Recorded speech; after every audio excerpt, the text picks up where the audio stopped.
공의로 판단하시며 사람의 마음을 감찰하시는 만군의 여호와여, 나의 원통함을 주께 아뢰었사오니 그들에게 대한 주의 보복을 내가 보리이다 하였더니, 하나님의 사람 선지자 예레미야를 유다 백성들이 죽이려고 했을 때 하나님께서 예레미야를 살리시려고 그들의 행위를 보여주셨습니다. 예레미야는 마음에 원통함이 생겼지만 그 원통함을 자기 스스로의 힘으로 해결하려 하지 않고 오직 공의로 판단하시는 하나님께 자신의 원통한 마음을 하소연하며 드리게 됩니다.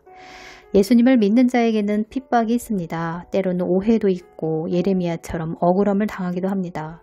그럴 때 하나님께 호소하라는 것입니다. 사람에게 가서 자신의 원통함을 호소하지 말라고 말합니다.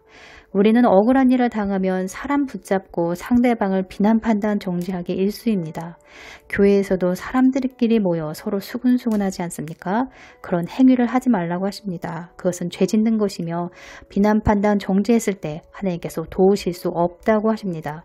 입을 여는 순간 나도 듣는 자도 죄를 짓게 됩니다. 마귀로 틈을 보여주게 됩니다. 듣는 자는 무슨 죄일까요? 상대방에 대한 오해와 편견, 선입견이 생기지 않겠습니까? 하나님께서는 저에게도 종종 이런 말씀을 주십니다. 사랑한 자들아, 너희가 친히 원수를 갚지 말고 진노하심에 맡기라. 원수 갚는 것이 내게 있으니 내가 갚으리라. 원수를 직접 갚지 말고 하나님께 맡겨라. 그럴 때 내가 갚으리라고 하십니다. 너를 치려고 제주된 모든 연장에 쓸모가 없을 것이라. 일어나 너를 대적하여 송사하는 모든 혀는 내게 정죄를 당하리니 이는 여호와의 종들의 기업이요 이는 그들이 내게서 얻은 공인이라. 여호와의 말씀이니라. 하나님을 의지하고 하나님을 의뢰하면 공의로 판단하시는 주님께서 친히 원수를 갚아주신다고 하십니다. 신원하여 주신다고 하십니다. 악을 악으로 갚지 말고 도리어 복을 빌라고 하지 않습니까? 같이 맞서지 말라고 하십니다. 하나님께 맡기고 그분께 하소연할 때 하나님께서 공의로 갚아주실 것입니다. 그러나 내 안에서 올라오는 쓴뿌리, 악감정, 부정적인 생각들이 올라온다면 그것들은 회개해야 합니다. 그래야 마귀로 틈타지 않게 되니까요. 마음으로 혼자 속으로 생각하는 것도 죄라고 말씀하십니다. 그러니 회개하는 것이죠. 나는 피해봤다 생각할 수 있지만 나의 무지함이나 어리석음 등으로 인해 수치를 당하는 경우도 있기 때문에 자신을 먼저 돌아보아야 합니다. 하나님께서는 심장을 살피며 폐부를 시험하고 각각 그 행위와 행실대로 보응하십니다. 보응하시는 하나님이십니다.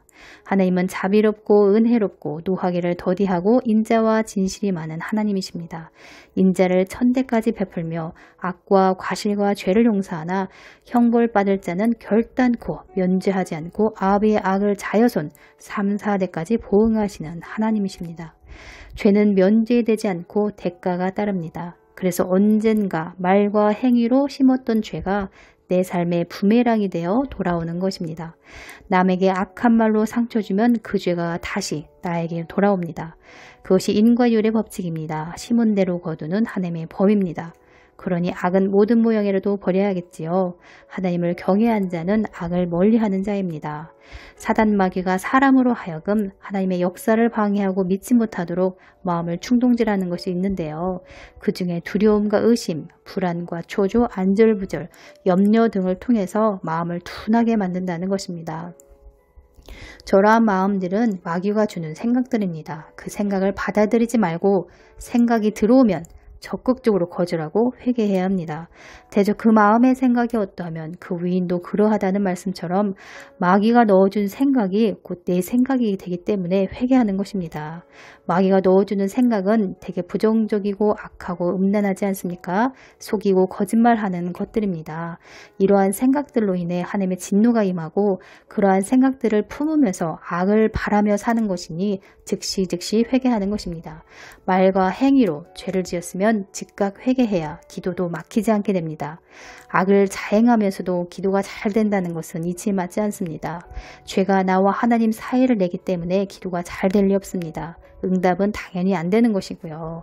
다른 사람을 대적해놓고 자기는 옳은 말을 했다고 생각하니 회개가 안 되고 회개를 안 하니 당연히 기도도 안 되고 기도가 상달되지 않으니 응답이 안 됩니다.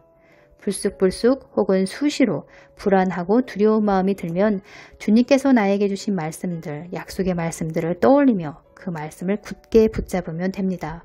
그것이 믿음 있는 자가 취해야 할 태도입니다. 주신 말씀들을 굳게 붙잡는 것입니다. 그게 주님의 옷자락을 붙잡는 거거든요.